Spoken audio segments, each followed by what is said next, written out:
This episode was created on the day of the 10-year anniversary of the death of Michael Brown Jr., an unarmed black teenager shot and killed by a police officer in Ferguson, Missouri.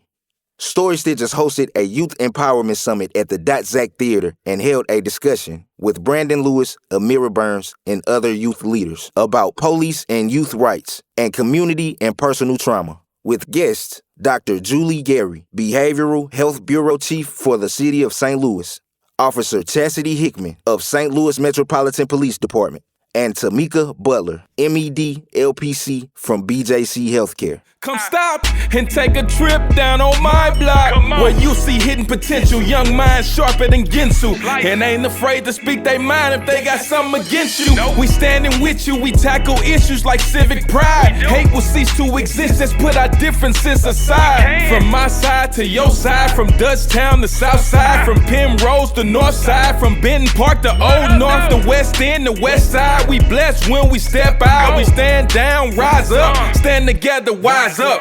This is StitchCast Studio, produced by St. Louis Story Stitchers in St. Louis, Missouri.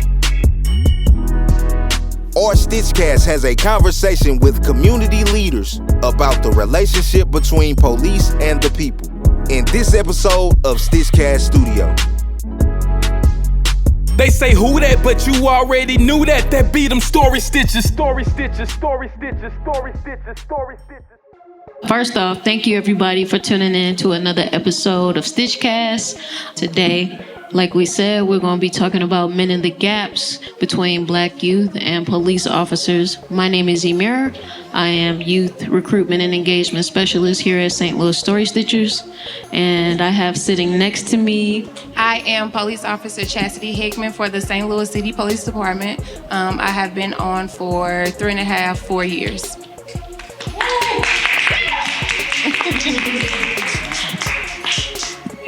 Good afternoon. I am Tamika Butler, Manager of Specialty Teams with BJC Behavioral Health.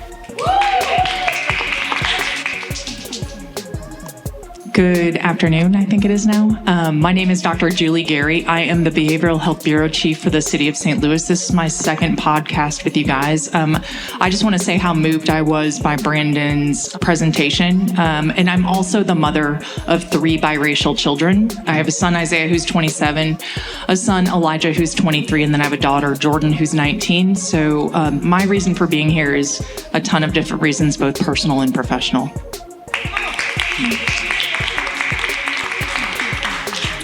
Hey everybody, my name is Branden and I'm also a member of Story Stitchers. All right, so let's get started. And thank you ladies so much for being here with us. Absolutely. It's going to be an amazing conversation.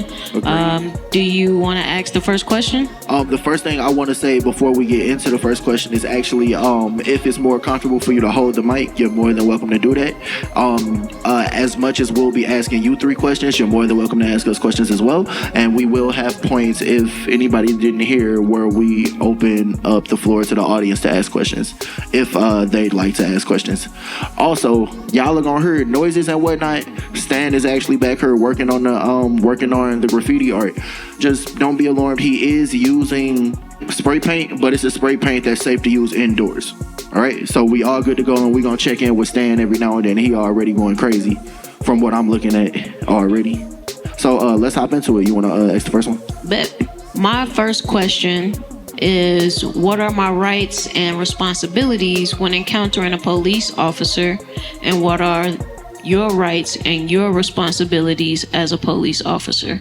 So when encountering a police officer, I think that the best thing to do is to show like respect, because a lot of times you have these type of people who are they see a police officer and they, they're angry for whatever reason. Like maybe it's stuff that happened with another police officer. They had a bad experience with the police officer. So when they see a police officer, they're kind of disrespectful and, they just talking kind of crazy. But I feel like when you encounter a police officer, if you're respectful, respect does go both ways. So the police officer should also be respectful to you. But if you're respectful to them, you kind of get the process over with, whatever they're stopping you for or whatever they're if you're doing a traffic stop and they're stopping you because something is wrong with your tags, or if you're just walking down the street and they stop you, I think the most important thing is to just be respectful and, just try to kind of get the situation over with. So just be respectful, let them be respectful, get out what they have to get out, and just get along with it. So what do you do if the officer isn't being respectful to you? I would say if the officer isn't being respectful to you, still be respectful. If there is any way that you can record, and then I would say file a complaint. Go to headquarters, file a complaint, show them the video, and then let our IED handle it from there. I would definitely say do that. Absolutely. Thank you. Yeah. I know what you say matters. And so as much as you can, if I am in a case where... So essentially, if I am being harassed and I'm unable to record this event, how should I handle that situation, and what should I do after that to ensure that I'm not being harassed in the future and that the police officer is held accountable? So even if you're not able to record, honestly, in this day and age, there's always people recording us. We have body cams on our chest. We're recording too. So even if you can't record, we're recording and somebody else is always recording.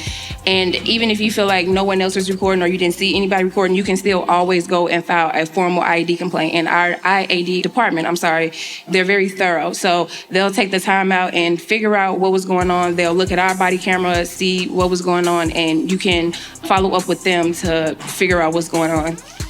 Understood. And next question for all three of you: how could just the job of being a police officer and the potential trauma that comes with that, how does unresolved trauma affect the police officer's ability to do their job with uncompromised judgment? I'll start. So one of the things that I do as a part of my job as the Bureau Chief for Behavioral Health is I train the police officers, I train the new cadets, and I train correctional officers on how trauma impacts everything we do. We all have a story. We all have trauma in our lives. For example, I'm a widow. So that lens, I bring that into every interaction I have with people. And so it's knowing and realizing and giving grace and compassion to ourselves and to each other, and understanding that we each show up with a story. So the story, and I'm also a veteran, an Army veteran, so I can relate a lot to police officers in terms of like the trauma that they deal with on a daily basis. So understand that they're not just dealing with what they have going on at home or in their personal lives, but they're also dealing with and carrying every interaction that they have during the day. And so unless it's a priority of the police department to kind of help people come down off of or deal with or process the interactions that they're having during the day, that is going to impact their further interactions during that day. And I would just like to say, in addition to that, I think it's important to keep in mind, particularly in the police officer field, that they are exposed directly and indirectly to trauma at an exorbitant amount that normally we would not. So I think it's important to recognize and understand that this is something daily for them, whereas everyday people, it is not. But as far as your question about how it could impact work performance, so trauma is defined by the individual that experiences that episode. So what's traumatic to one person may not be to another person. But I think it's important for individuals to be in touch with and accept some feelings that they may have: discomfort, anxiety, depression. There's various different ways that trauma can manifest itself, and it can lead to things such as troubled sleep, appetite, which can impact performance, not only for police officers, but anyone going to work where your focus and your concentration is not on par as it usually is. So I think it's important to monitor yourself, and if you're experiencing anything like that, which could impact how you function on a daily basis, that you do seek out for some support or assistance. Good answer. I think they pretty much hit everything as a police officer dealing with different types of trauma every day. I don't have like a therapist, or I don't go see a counselor, but I probably should. I think that's just in the Black community as a whole. We don't take that type of thing serious, so we just feel like, oh, like I don't want to go and talk to somebody about my feelings, or they won't be able to help me. I don't necessarily think that's true. I think as police officers, as a unit, like we can do a way better job at kind of dealing with that and seeing a therapist or seeing a counselor, because that's not something that we do a lot.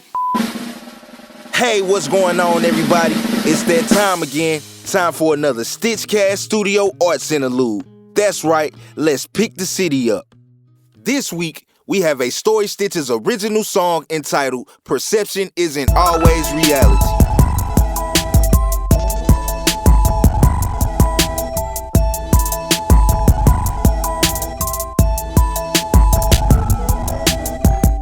Perception isn't always reality. Perception isn't always reality. Perception is dangerous when you uninformed. The climate is hostile, can't stay calm. Perception isn't always reality. Perception isn't always reality.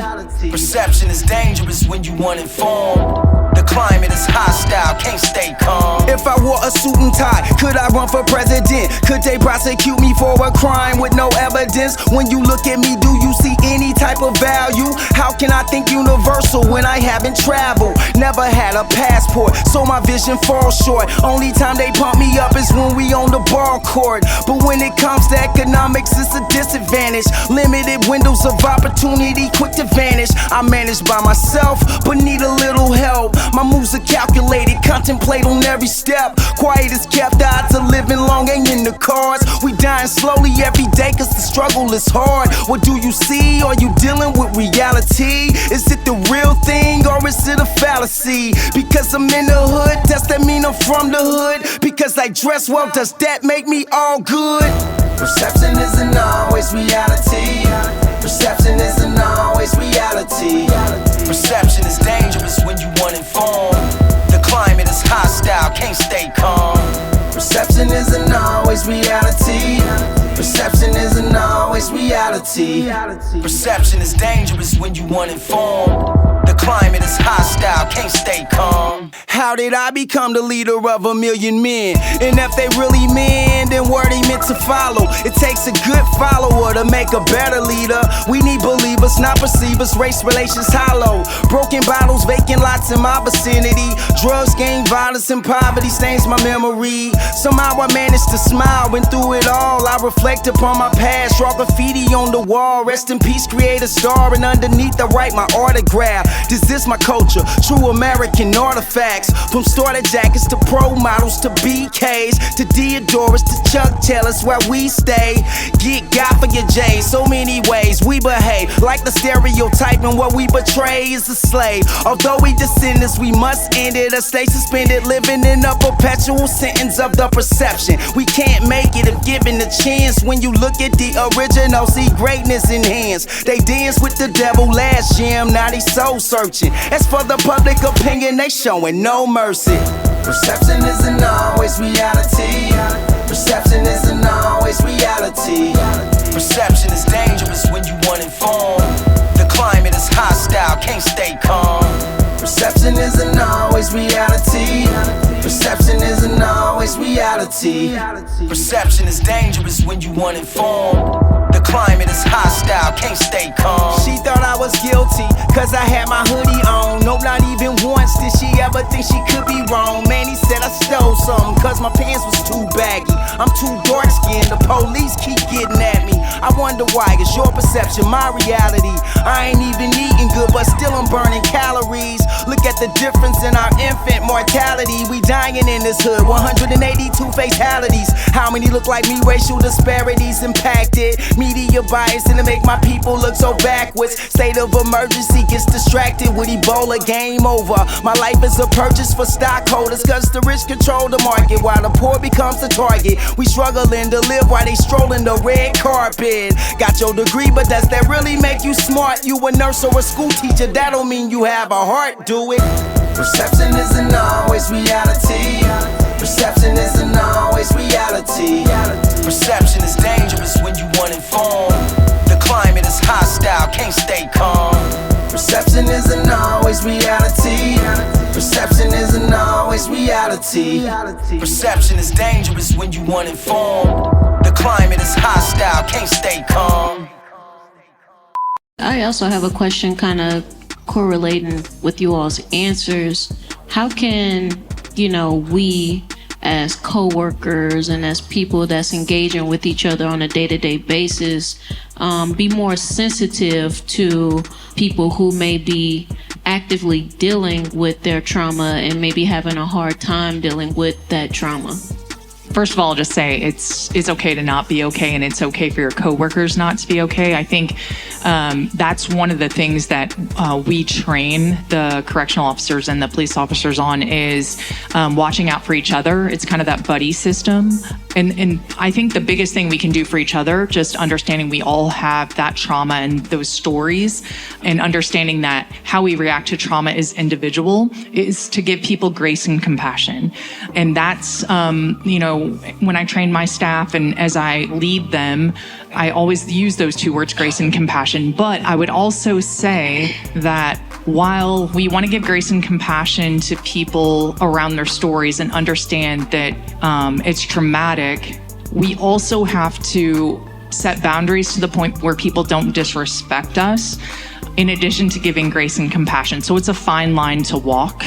And I think one of the things we can do is make sure that all of our coworkers know that it's a safe space for them to talk about their story, but that we're also going to speak up if we see them do something or say something about harming themselves or harming someone else, because there are resources out there available. And we want to make sure that whether I'm a police officer or an average citizen or a mental health counselor or whoever I am, that those resources are made available for people who need them. I have a question about the trauma and all of that. It's kind of broad. Are police officers required to have therapy sessions or like trainings on emotional intelligence or trainings on implicit biases and how to deal with those type of things? So we don't have to go to like counseling or therapy. Like there's nothing that states that we have to. We are trained on implicit bias and things like that. And we actually have this program. It's called it's CIT, Crisis Intervention Training. Yeah, so they kind of taught us about like the emotional intelligence and stuff like that. Majority of our department went through it, not every officer, but the majority of our officers did go through it. So a lot of our department does have training on that. Yeah. That's great. And I want to give a quick shout out to the crisis intervention team with the police department, the CIT team. These are individuals that have taken an extra step to get trained to recognize mental health symptoms, which could change the game and how they interact with the person to make it more safe for those individuals that are struggling. It is a fantastic program, and I just love that the police department has implemented that. I have a similar question too, because officers do go through a lot of traumatic situations, even day to day on the job. Is there ever a time where, if something that's really traumatic that really impacts an officer's work, would they recommend any counseling or any, anything to help that officer to cope and to get through that hard time? Yeah, I mean, if we experience a tragic event, we have a program where we have access to a counselor that we can go to at any time. And so they definitely kind of push that. If there is something traumatic that happens while we're at work, we can talk to our sergeant or talk to our lieutenant, and most of them have no problem letting us off or, giving us a couple of days off or however long that we need off to, get back right mentally. Good. Thank you. So I had a question about the process of integrating law enforcement into community building, because I know we're getting into a place where we just got out of COVID and we are now connecting with each other, building community, and now is that, how do each of you see law enforcement more so building relationship with community? I'm going to date myself, but I remember when I was a child, there was this character called Officer Friendly. and he was an officer in, don't laugh, that's telling my age, that was out in the community, constantly on foot, connecting with the neighborhoods in which they serve, so that families and the children knew officer friendly, and he knew the families as well. And I've heard talk like, is there some way to get back to that, where the officers are seen not just in times of crisis or in times of danger, but just out in the community? And I can say, particularly for the area in which I work in, we have officers that come in and do business checks. So they are visible in the community. They stop by, they check in on us and the other businesses in their service area, just to let them know, hey, we're here, not only for crisis or emergencies, but we're here as a partner in the community.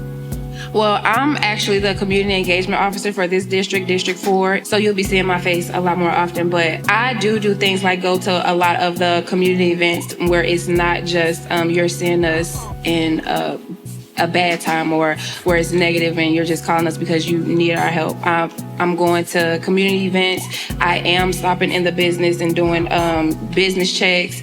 I go to the schools when school is in session. I go to the schools. I speak with administrators. I talk to the students. We have events coming up, like we have an event coming up at Bush Stadium. If anyone wants to attend, it's September 3rd, where we're reading. We have a lot of police officers that volunteer to read to students. So we are getting more out into the community since COVID. And I would also say that I see that from my view. So there are a couple different things I see. One is when we have like a significant situation, like a group of unhoused where we're seeing like an increased substance use or something like that, or increased incidents, that the police are there, not from a criminal standpoint, but there to support behavioral health outreach or resource outreach for those individuals over charging them with crime. So I see that a lot in the work that I do. I would also say that we get outreach from a lot of aldermen directly to our office about mental health issues in the community. And when we go out to neighborhood meetings to react with those aldermen, there's usually a police officer there with us doing that outreach. And again, it's all about outreach and wraparound services and connecting people to what they need over charging them with a crime. So I really appreciate in the behavioral health work I do, the support I get from the police. And I do want to say, too, it is refreshing to see a woman of color in the uniform, yes. Especially going into communities with people that are of color, mm-hmm. So I do appreciate you, stepping up and taking on that task and that job. Not a problem at all. Yeah. No problem. I will also add that it's refreshing hearing professionals of the mental health field attest to the work that police officers are doing and the police department is doing to improve and grow and learn and evolve, because we don't always get to see that side of the police department. Right. You know what I'm saying? A lot of it is actually at least perceived as the opposite, but perception is not always reality, as we know here. But so yeah, it's really refreshing to hear others attest to the work that's being done. And I would also like to add on to something like that, about that, because I work for the city as well, and I can tell you almost every city department is short-staffed, including the police department. So while we want to pay attention to the news stories that say, like, they're not doing this or they're not doing that, I can attest to the fact that they're doing a lot, and they're doing a lot more with the amount of people that they have than most organizations could. So I want to applaud them for the work they're doing. We know that not every organization is perfect, but I feel like they're doing the best they can with what they have right now. Can we give it up for that? That's real. This special edition of StitchCast Studio is supported as part of St. Louis Story Stitcher's 10-year anniversary. Special thanks to Ken and Nancy Kransberg, Carmen and Susan Colangelo, Jane Schaefer in memory of Tom Schaefer, John and Harrison Hagen Hall in memory of Jamila Bowden, and Ted and Joanne Sanditz. Additional support was provided by BJC HeathCare, Honda of Frontenac, Cities United, and St. Louis American. Story Stitcher's creative youth development programs are supported in part by the Lewis Prize for Music's 2021 Accelerator Award. The mission of the Lewis Prize is to partner with leaders who create positive change by investing in young people through music. Additional support for StitchCast Studio and Story Stitcher's programs is provided by the Regional Arts Commission, The City of St. Louis Office of Violence Prevention, in partnership with the St. Louis Board of Aldermen through the 2024-2025 programs to reduce crime among at-risk youth, and Tegna Foundation. St. Louis Story Stitcher Studio, The Center, is supported in part by Kranzberg Arts Foundation, where Story Stitchers is a proud resident organization. Thank you for listening.